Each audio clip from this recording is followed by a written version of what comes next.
international book writing expert and author. I help women to overcome the fear of writing and publishing their books. And I'm so excited to have Natalie Loryn Anston from France with me. Natalie is an artist from Florida, currently located in Haute Savoie, France. She is the singer of the classical music duo PianoConVoce and the singer and songwriter for the pop-rock band Bürki and Co. She started singing at the age of 8 and can't imagine her life without music. She even gives back her gift by teaching other women how to sing. She says, "Your whole life can change once you connect yourself to your voice."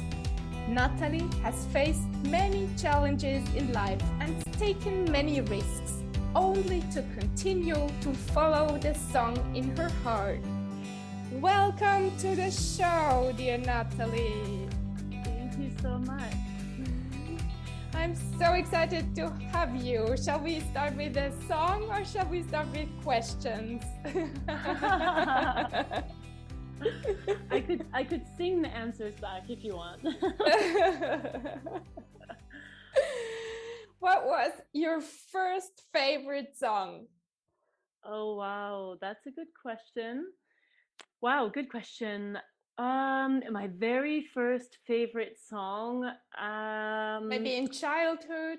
In childhood, well, I used to, when I was really young, of course, like many young girls, loved Little Mermaid, The Little Mermaid, and I used to sing Part of Your World all the time. That was really my favorite song. So I would sing it all the time. So I would probably have to say, yeah, Part of Your World from The Little Mermaid.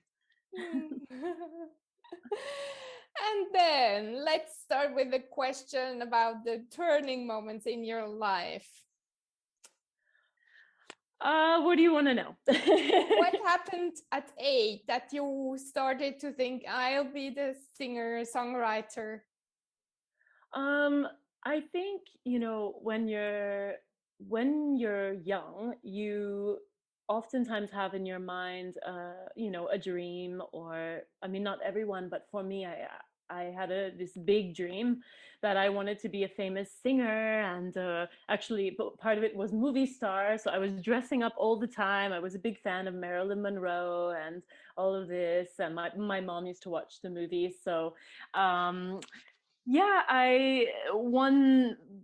my parents were not musicians at all. They loved playing music, but they had nothing to do with art or music. So I was singing all the time, starting from when I could talk, and they were like, "What is this thing? What is it doing?" And when I went to elementary school, I was about 6 years old, and the singing teacher there, the music teacher, noticed that I liked to sing. And then when I got to the age of 8, she started giving me voice lessons. So she told my parents, "This little one needs to learn opera." So she had been an opera singer when she was younger. So she started teaching me Italian. We started with some small Italian songs. And that was my first turning point in the direction of becoming a singer. She was the first one to really help me and to point me in the right direction. And you never thought you're going to be something different. It was so clear, crystal clear. Yeah, I never ever once thought I could be anything else. I just always wanted to be a singer. I guess I'm lucky in that way. I mean, then, if you want to get specific about it and then be like, which kind of singer do I want to be? That's kind of fluctuated occasionally throughout my life, but there's never been a doubt that I've wanted to be a singer. And now you are the singer and songwriter. Yes. Are there other goals in your life now? Yes, lots, maybe too many. I just finished doing a vision board with a bunch of friends. We had a vision board party, and I really tried to focus in on what it is I want to do. And I really do, some of my goals right now are to work on my songwriting, to learn better how to produce music. So I can produce my own music on my own. And yeah, I think that's pretty much my goal right now, and also producing with my duo, my classical music duo, to make another album. We released a Christmas album together, and now we want to release another one. And with my band as well, we're producing our own album. There's a lot of production going on right now. So I guess that's kind of where my goals are. And outside of music, I guess I would say I would like to work a little bit more on charity things, like how can I give back, that kind of stuff. So I had started this Women's Day charity event in Geneva with my friend Rachel, and with COVID we couldn't do it and everything, but it's, now we're kind of back at zero, starting over. But I definitely want to go more in this direction, trying to find my way and how to give back, how to help others, and I believe that's really important. Beautiful, Natalie. And was always there this goal and beautiful things and excitement, or have there been challenging as well? And what kind of challenges? Oh, challenges constantly in my life. It's never been easy for me, and I think, I always think about that, and we wonder, why are all these things happening to me? Why is it so hard? Why can't it just be easy? Why can't I just be on stage right now accepting a Grammy? but I read something recently that was really spoke to me, and it's really about, I mean, it's kind of cheesy, but it's about the journey, not the destination. And it really is. It's in all those little bumps in the road that we discover ourselves, and that we learn more about ourselves, and that we grow. And when you look back, you're like, actually, those were really great times, because the world keeps turning, things keep moving. I mean, once you get to whatever your goal is, but it doesn't end there, it keeps going. So you just have to constantly, be in motion, and be learning, and be accepting change. And there's been a lot of hardships in my life of I lost my brother, and when I was young, when I was 19. So I had to deal with a lot of grief, and I'm still dealing with that in my life. And then I moved to New York City all on my own, and I had a really low point there as well. I think there's just many things in your life where you stumble, and you just have to get up, keep going, and enjoy the stumble as well. Stumble all around. It's just, that's part of life. Oh, yeah, I can relate to that very much. What has been a failure in the past and you learned something from it? And maybe you can share it and help others to the takeaways you had from it. One of them was when I was studying music at the University of Miami. I was going to major in vocal performance, which is very difficult. It's a very difficult major. And my brother passed away in my third year. Was coming back from my third year, and he had passed away the summer before. And after that, I was really broken, and my voice was not the same. I was really struggling, and I was failing a lot of my exams. And I remember this one point when, after my exam, the teacher just looked at me and she goes, "Why don't you try something else? Why don't you do jazz or something like that? I just think, maybe opera is not for you." And not even considering like everything that I had just been through, she was basically just like telling me to give up. So then I just went and I cried, and I called my mom, and I was just like, what do I do now? I'm so lost. Like, opera is all I've ever known.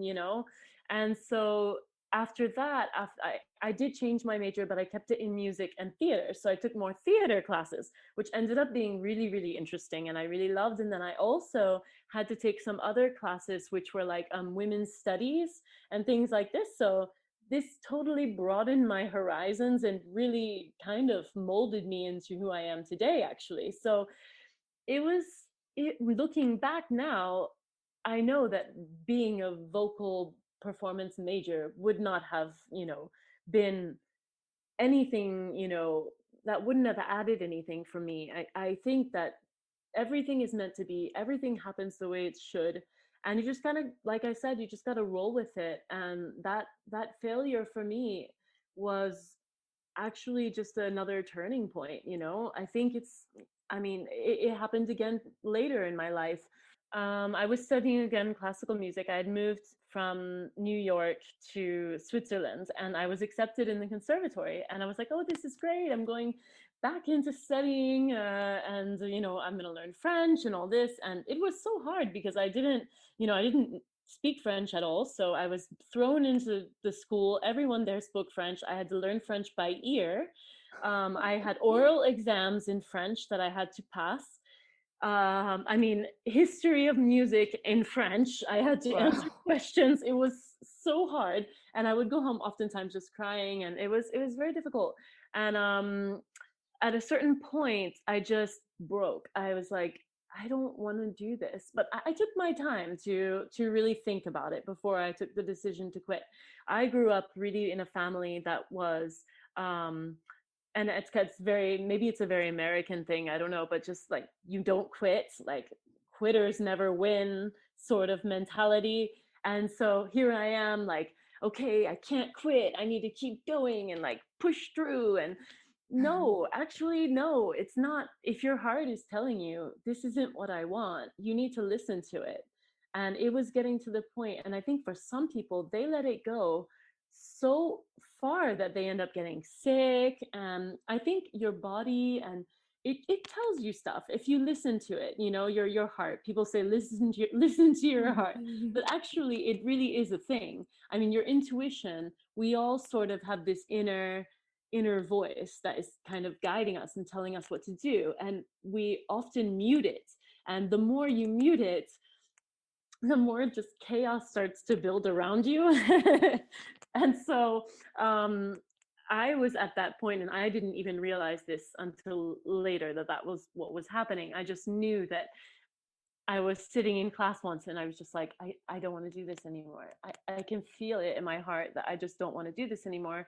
I really want to get out of school. I don't want to be studying anymore. I want to be performing now. I want to, you know, I have to find a way. And so I quit, and I had to have a long talk with the director and everything about it. Why are you quitting and all this stuff? And I quit, and then I was a bit lost, but I found a new coach. I went to Paris. I met a coach there, did a lot of listening to other singers, and just kind of followed a different path. And that ended up eventually leading to me randomly meeting Inga and us creating this PianoConVoce, which is perfect for me because in this project, I can sing whatever I want, and we choose together what we want to do. And it's so free.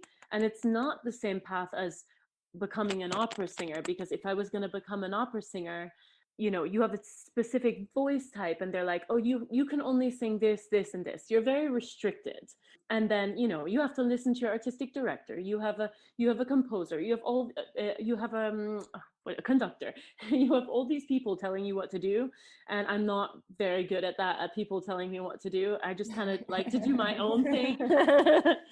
So yeah, I think that actually listening to my heart at that moment, in the moment, it felt like a failure. It really did.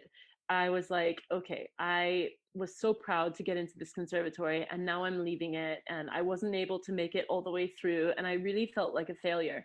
But then when I look back on it now, I realized that no, I was actually just listening to my heart, and that was all part of the plan. That was, you know, my journey, and that's fine. And it's okay to fail. It's okay to quit. Wonderful. So beautiful. You listen to your heart, Natalie. Do you know fear as well as I did? Do you know fear? Oh, yes. I know fear very well. When does it come up with you? A crazy thing happened to me recently. I talked about my brother a little bit before, who passed away. His name was Alex, and he was 12 years old when he passed away suddenly. And recently, I just had a dream about him, and it's been a while since I've had a dream about him. But in this dream, he came to me, and he said, "Don't have fear. Don't be afraid. don't be afraid. And it was so just direct, you know, it was just that's all he said. Don't be afraid, Natalie. Just do it, you know, because right now I was telling you, I want to compose, I want to write music. I have so many songs in my heart that I want to get out, and I don't know what's blocking me. I don't know. There's something. And it might be fear, fear of rejection, fear of people not liking it, because it's something coming from me. I'm really like exposing myself. I'm showing the deepest, most sensitive part of me. I'm afraid of what people will think. And he just told me, don't be afraid. Don't be afraid. Don't have fear. That gave me a lot of courage, and now I'm starting to now put myself out there little by little, baby steps, you know. And also I think that I'm learning that fear is not such a bad thing.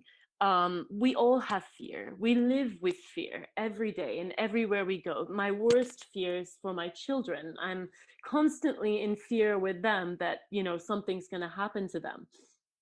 So I'm always, you know, I get very, very stressed out about this. I get these stress triggers when we're in the parking lot, and, you know, they're small, so they'll just like run out into the parking lot, and I'm screaming, don't run, you're gonna get hit by a car, you know.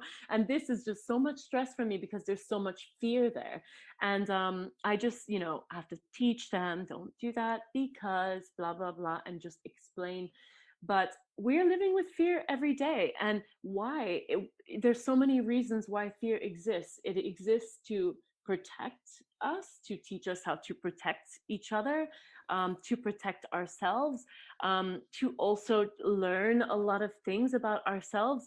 And yeah, you know, to also to maybe understand what we want and what we don't want, you know. Fear is, it's a lot of things. It can also be our friend. I think when you take away the negative connotation of fear, and you start to look at fear as being, you know, just a passenger on the train of life or whatever.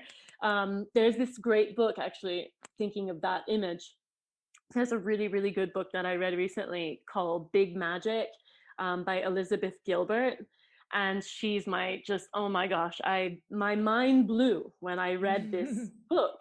And oh my God, it was incredible. And she talked about that. She talked about fear and how fear is just, you know, this passenger on her train of life.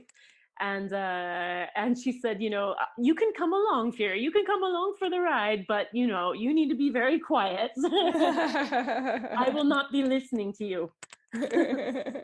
So beautiful what you shared, and I got goosebumps what your brother messaged you. Really, well, what we talk also about writing here in this podcast. What's your biggest fear in writing your songs? My biggest fear in writing, I guess yours also compare yourselves to others.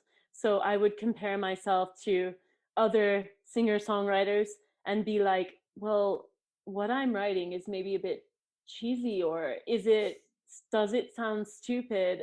I guess that's my biggest fear, is again, like, what people will think of it. Will they think that it's dumb? And then, you know, here I am, like, pouring my heart out, and people are like, or maybe also that they just they see me for me, and it's not, you know, the person that I've portrayed myself to others as. I have this like persona of this very, you know, happy, energetic, you know, person who's always, you know, giving others advice and helping other people. But that's not only who I have this deeper self, this sadness, this, you know, all these things. And if I share that, you know, will people see me differently? That's also a fear. You know, it's an identity crisis in a way. And I guess you just have to be ready for that. When you're writing, you need to be ready for the fact that some people will say what they want to say about you, and others will embrace it, others will love you, others will, and I think you just have to accept that. And once you accept it and you're just like, okay, that's the way it is, that's how it's gonna be, and you just go for it, you know, and you can't care about what other people think. And that's hard. It's easy to say, but it's hard to do. I know exactly what you're talking about, because when I published my first children's book at 54, somebody said, "Oh, I don't like this illustrator. It looks so sad on the cover." And so, and it's a sad story in the beginning, but it's a beautiful turning point. And I had to work on myself so badly, not to take it personally, because there were so many other people who said, "Oh, it's so beautiful," but we tend to think about the negative thing, and we hear that it can be one negative of 1,000 positive, and we remember the negative. This is Oh yes. Oh yes. I can remember a specific comment of when I put a lot of our songs from my band World's End. We put a lot of our music out there to be listened to by blogs and different people, and then they give their feedback. And one of the feedback was like, "I really don't like her voice. It's annoying to me." I was like, what? I mean, it hurt me so bad. I cried. I was like, they think my voice is annoying? Oh my God, do other people think that? And then there was like this total spiral. And then, every time anyone would ever be like, "Oh, you have such a beautiful voice," I'm like, do I really though? Are you sure it's beautiful? Or are you just saying, And actually, there's always going to be haters out there. And the more that you're going to get, if you want to get into this world of being a writer or a singer or anybody who puts themselves out there like this, you have to be ready for the haters and ready for what people are going to say, because people think that if you're putting it out there, they have a right to say something about it. And it's true. It's freedom of speech. They can say whatever they want. So you just say, thank you very much. And that's all. And talking to you right now, I'm even realizing that, maybe even to put yourself in the driver's seat of that could be also another way to deal with it. So instead, go out there looking for it and be like, do you have any criticism for me? Ask people, do you have any constructive criticism for me? Anything that might help me to grow, to do better? Because it's in those comments that you really do get better. I've had so many people also write stuff. It's better, of course, when it's in a nicer way, and it's not like, "I don't like her voice," but it's like, why don't you try singing with a little of a more airier, softer tone in this part? It might sound better. Okay, great. That's awesome. What a great idea. And just accept it. That doesn't mean I sound bad, but that's just some advice. And sorry. And I think that if you put yourself out there and you ask for it, then maybe you'll start to get used to it more, receiving this criticism, accepting it, and being able to handle it a little bit better, because it goes hand in hand, the criticism and right along with the praise. So you just gotta be ready for it. Yes, Natalie, and people like you and me, empath, and we want to please. We want to please everybody, and it's not possible. So it is not, and it may take, everybody's on their own journey. Everybody's learning this in a different speed, in a different part of their life. You may learn this earlier in life, you may learn this way later in life. Everybody's on their own path, in their own journey. And yeah, I think this is something really hard to understand as well, that you don't need to please everyone, that you should put yourself first. And women, I think especially, have a lot of trouble putting themselves first. It's either, if they don't have kids, it's the husband, or it's a friend, or it's someone else that they're trying to take care of. And mothers, of course, it's very often the children, they're putting them first. So I see all my friends running around to all the millions of activities for their kids, and they don't have one single activity for themselves. And I'm like, what are you doing? The kids, they can deal with just one activity per week. You don't need to put them in one activity per day and then make yourself go mad and have no time for what you want to do, you know? So yeah, I totally get you in just starting to learn how to put yourself first and be about yourself, and the rest will follow. Just one thing which popped up with me. Have you ever written songs for Alex? I have. Actually, that was the first song I ever wrote. Oh, maybe called, sorry? No, I was just gonna say it's called Alex's Song. And I wrote it, actually I wrote it right before he died, and I played it for him. At that time, I didn't know that the song was for him. It was just a song that I made up. And then I can remember he was sitting next to me and I was playing it on the piano, and I was like, what do you think of this? And he's like, that's really beautiful, you know? And then nothing happened to the song until later when he passed away. Well, I kept the song always, and then eventually I wrote the lyrics to it, and now I have it. I've done it with my band once in a bar in Lausanne. We played it one time, and we kept it, but I'm very sensitive about it. So I'm like, okay, when I'm ready, I will produce it and I will put it out there. But yeah. Yeah, I could imagine if you start writing songs for your brother, it will be easier to put yourself out because it's for him. Yeah, it's true. Maybe he's waiting for you to put his songs out for you. I think that will be probably, yes. And on one of the things I was listening to with Elizabeth Gilbert, she was talking to someone once that was a singer songwriter who also lost her sister, and she was saying the same thing. She said, you know, I have this song for my sister and I just can't get past it, and I can't move forward. I can't write or sing anymore after she died. And she said, just why don't you just put this song out there, you know, just let it go, and then maybe you'll be able to move forward, you know. So we'll see. Little by little, I'm getting there. I'm definitely getting there. I'm on the path now. You know, you also put you put obstacles in your way. You're like, okay, but I don't have any monitors, but I don't have a guitar, but I need to buy this first. But at first I need to do this before. No, they're all excuses. I'm just finding ways to stall, you know. I that too. Like I'm keep trying to like sabotage myself. So now I'm like, okay, no, I know what I'm doing. I'm gonna do it. I'm gonna put it out there. Beautiful. Where can people reach you, Natalie? Oh, they are welcome to find me on Instagram.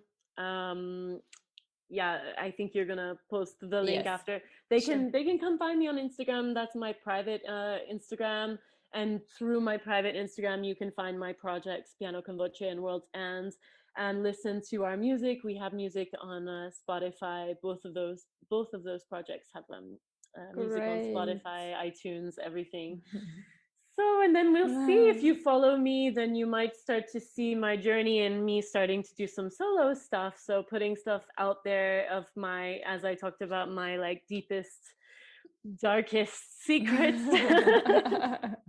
My grandma passed away from COVID not long ago, and before she passed away, she was like, "Why don't you write some happy music?"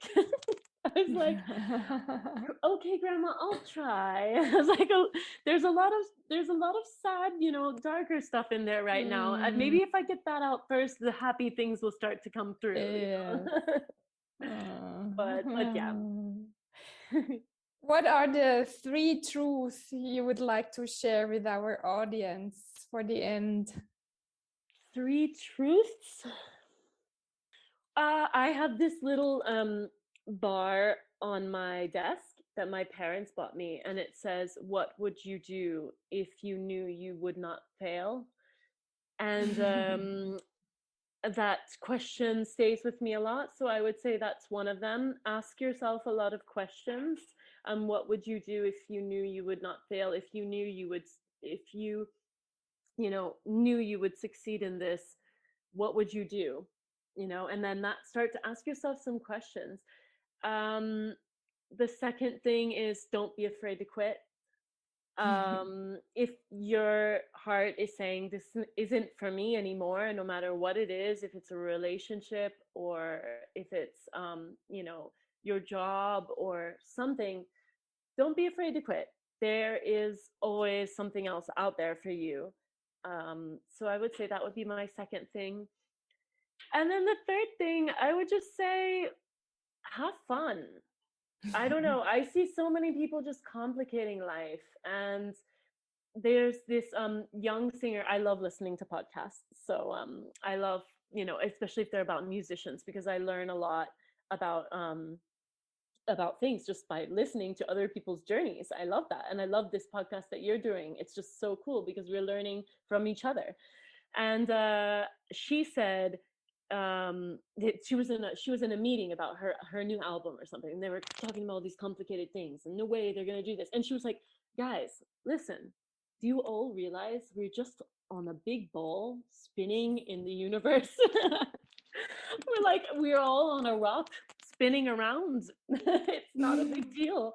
And I think just that image and occasionally thinking about that really kind of calms me down. And I'm like, okay, Natalie, it's not a big deal. None of this is a big deal. It's just be happy, just enjoy it, because we are all just on this rock. It's spinning. It's not gonna stop spinning. We're just going. And yeah, don't make such a big deal out of anything. Just enjoy the ride. It's all about that. It's about the experiences. It's about the journey. Yeah, don't don't complicate things. Very beautiful. Thank you so much, Natalie, for sharing all your challenges and also, yes, your truth. Thank you so much. Thank you, Esther. That was really a great interview.